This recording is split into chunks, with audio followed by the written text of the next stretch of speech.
Durian gula-gula dekat Pahang laut. Atas sana langsung dah ada buah. Tengok. Tapi dia patang, pakai patang. Nama dia gula-gula sebab gula-gula pun boleh makan sampai sini. Ya. Di dana, akar, patang. Lepas tu ni buah. Hitam. Tapi ada cahaya kan, dia nampak ungu sikit.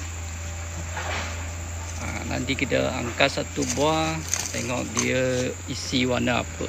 Sebab dulu kan kita buka dia sudah masak. Dia sudah pecah kan. Kita angkat itu buah, lepas tu tengok isi dia. Tapi sebelum ni dia belum masak.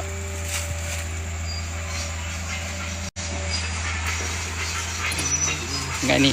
Ini.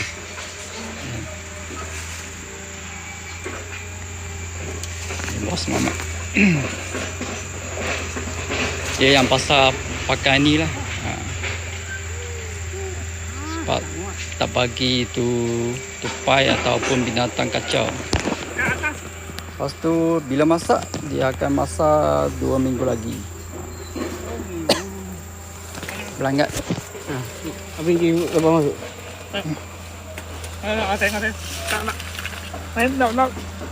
Nak. Oh, ni. So potong, tengok.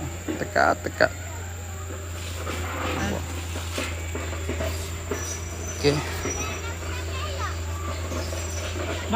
Yang ni spesies yang baru.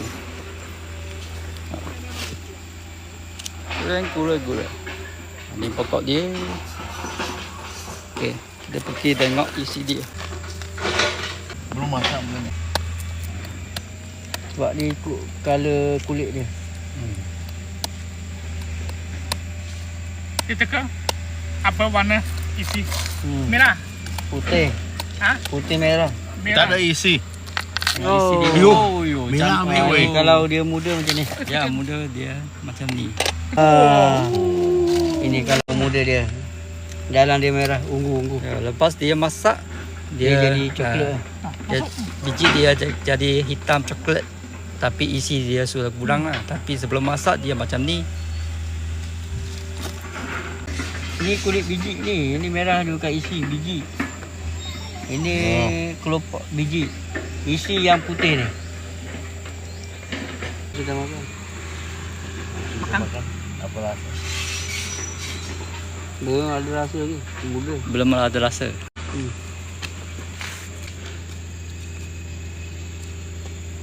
Rasa lemak. Ada lemak. Isi dia ini saja. Ini biji. Dia bukan isi, ini biji. Isi dia.